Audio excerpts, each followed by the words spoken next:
Hey guys, what is up? It's Geography Simplified, and today I'll be sharing with you all the 14 tallest mountains in the world. Now, you might be wondering, why 14? It's such a random number. Because height standards are not just for humans, even mountains have them, and this golden standard is 8,000 meters. Let's look at a map of all the 14 8,000 meter peaks.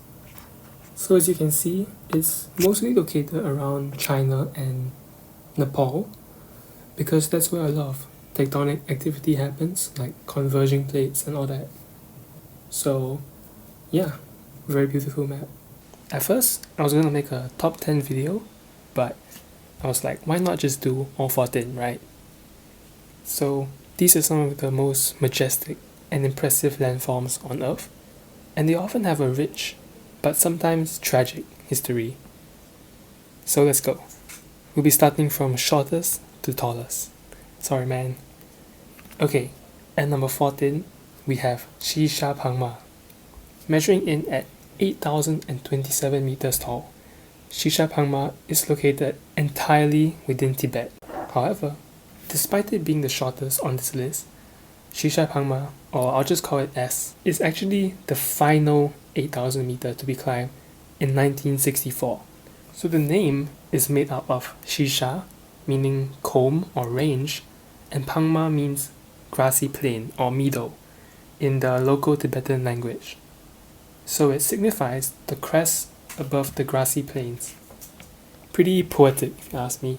Shisha Pangma is actually considered one of the easiest 8,000ers to climb because you can actually take a vehicle all the way up to 5,000 meters.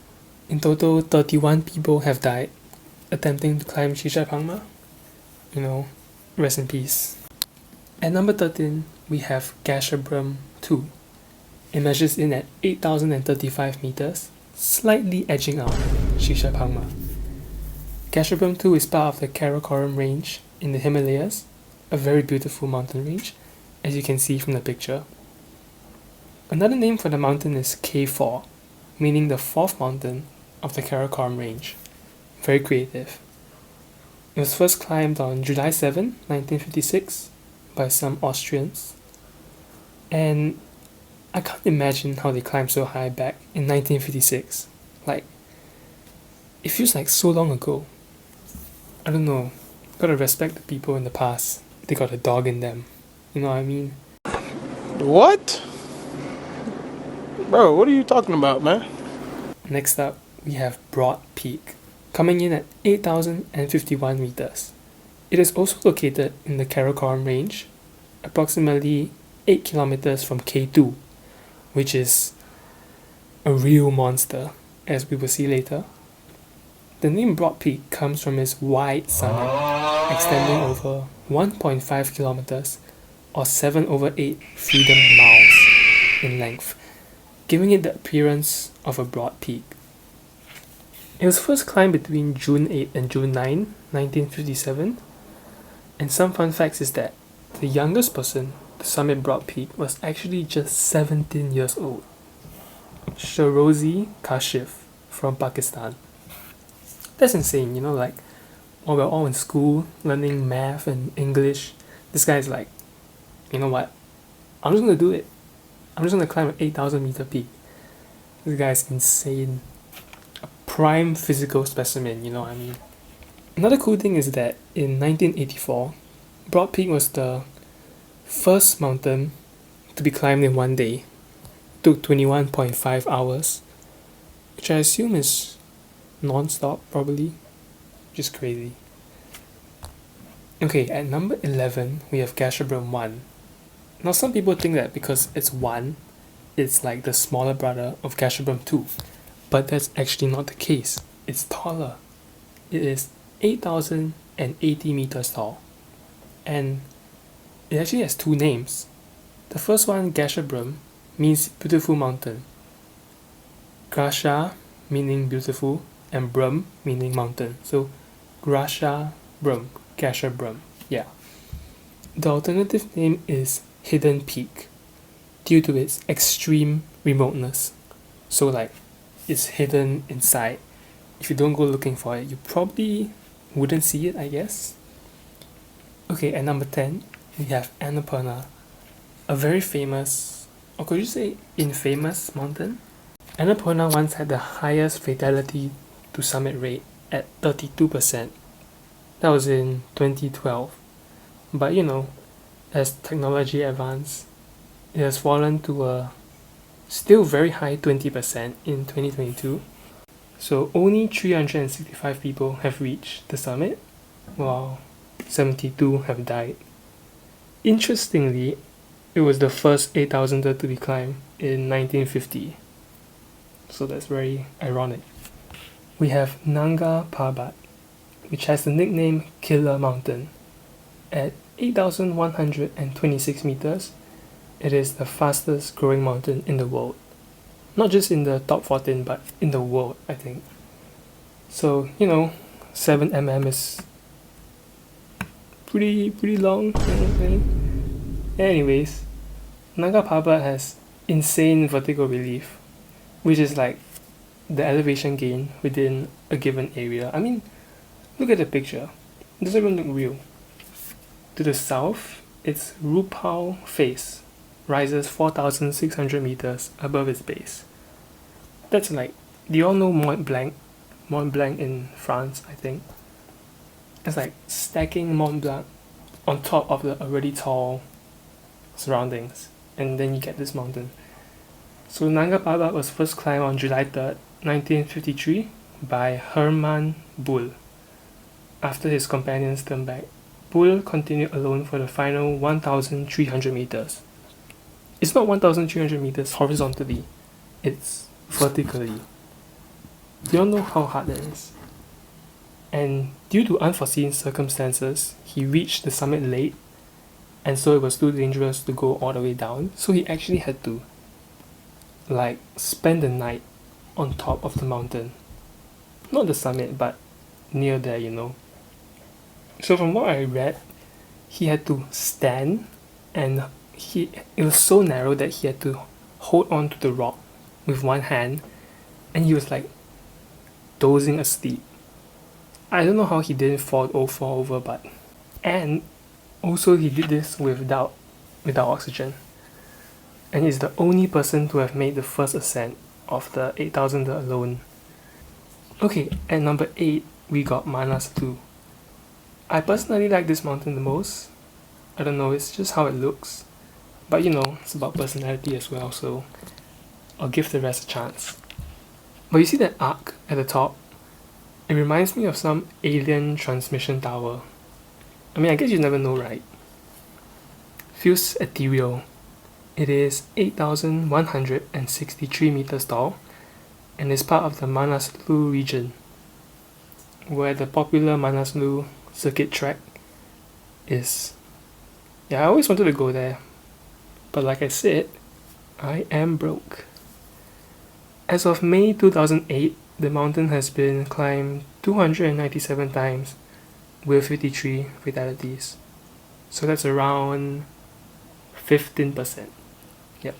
Following that, we have Dhaulagiri at 8,167 meters. Its vertical relief is also quite intense. It rises 7,000 meters from the Kali Gandaki River, 30 kilometers to the southeast, while the south and west faces rise over 4,000 meters, very steeply. Interesting thing is that the rocks at the summit is actually made out of limestone and dolomite, formed at the bottom of the ocean a long time ago, in the galaxy far, far away.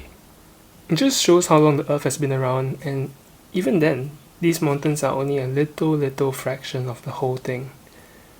I read somewhere that the Appalachian, I don't know, mountain range was actually once super tall, even taller than Mount Everest, but due to erosion and all that, they are now way shorter. So, I wonder how it looks though. Now we are nearing the top 5. At number 6, we have Cho Oyu. Short and simple. Cho Oyu. At 8,188 meters, Cho Oyu is regarded as one of the easiest 8,000 meter peaks because it's very near to a mountain pass and its gradient is not so steep. I low-key might go climb in the future if I can. See how. So, finally in the top 5. At number 5 we have Makalu. You know, sometimes I really confuse Makalu with Manaslu. It is an isolated peak shaped like a 4-sided pyramid. Unfortunately, there's not much to say for this one, but at the base of Makalu is Makalu Barun National Park. So, here are some pictures. It's really a very beautiful park. At number 4, we have Lhotse.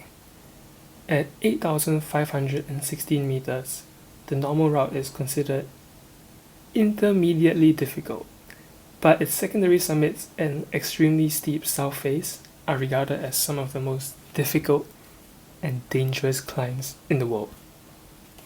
So its northeast face, which is full of ice, remains unclimbed. Despite this though, its fatality rate is relatively low based on data from December 2008. 371 had summited while 20 had died. But 20 is 20 too many, so rest in peace. Now, for the podium finishers. In third place, we have Kangchenjunga, standing at 8,586 meters. It is an absolutely massive mountain. You know what else is massive? Top 2 and top 1. But we'll get to that later. In the past, it was assumed to be the highest mountain in the world, but after some calculations, it showed that Mount Everest is actually higher. So, bro got height mocked. Despite being the third highest peak in the world, Kangchenjunga is only ranked 29th by prominence. Prominence is kind of like your stand-outness compared to the surroundings, if you get what I mean. And now for the silver medal, we have K2. I mentioned this earlier in the video, so this is K2. At 8,611 meters, K2 is widely regarded as one of the most difficult climbs in the world. So K2 is an absolute beast, with the nickname the Savage Mountain. Even among the top 5 mountains in the world, K2 has always been the deadliest before 2021. For every 4 summits, 1 person has died. So imagine you go on a class trip to K2 and one whole group of people just, There are many ways to get out K2, but some are so dangerous that even if you make it up, you'll probably die on the way down. So some include the south face, which Reinhold Messner, which is one of the best climbers in history, called a suicidal route, and the southwest pillar, which has recorded only 1 successful climber on this route. So K2 was the last 8,000er to be climbed in winter on 16 January 2021, consisting of many Sherpas, including Nims Purja, world record holder for fastest ascent of all 14 peaks. And according to the reports, the summit temperature was minus 40 degrees with hurricane speed winds. One of the most famous structures on K2 is this Serac above Camp 4. You'll usually encounter it on your summit day, so you have to walk across this huge block of ice or snow. Yeah, it could fall on you at any moment. I mean, just look at that thing. That is scary, man. Finally, the king of mountains, the champion, the legend itself, the highest in the room, Mount Everest. At 8,848.86 meters, Mount Everest is in a league of its own. So Mount Everest is so high that it frequently gets hit by the jet stream, which is like the winds in the Earth's atmosphere. So at the summit, there's once the wind speed was recorded at 280 kilometers per hour. 280. That's like what? Like a tornado or hurricane, I don't know. I don't know how you still stand up and climb with that, but damn. So another fun fact is that the rocks on Mount Everest were actually from the sea as well, some 450 million years ago. But that's only 10% of the Earth's total history. Really makes you think, like, what has the Earth been through? Like right now, we're just chilling in our house, but the Earth has been through so much. But of course, Mount Everest isn't doing too well due to its popularity. It is suffering from overcrowding and pollution. In May of 2024, a snow structure called a cornice collapsed near the summit. So it's like normally people walk on it, but I think because of global warming and too many people, the weight of the people, right, it caused the cornice to collapse. So the road just broke apart and people fell from 8,000 plus meters to the ground. But I believe that more restrictions are being placed right now. So it's for the mountains to get the respect they deserve, which I agree with for sure. That is all. I would like to thank all the mountains for participating. No matter your placing, remember that in my heart, you are all winners. Yippee! Thank you guys too for watching, and I hope you like this list. If you did, make sure to like the video and subscribe because I have many more good ideas planned for you all. So if you have any topics that you're interested in and you want me to research and make a video, just leave a comment. I read all the comments, I promise. So I'll get you right. Okay, that's it for today. Have a nice day guys, and see you all in the next one. Oh, and also, remember to protect the earth. We only have one earth.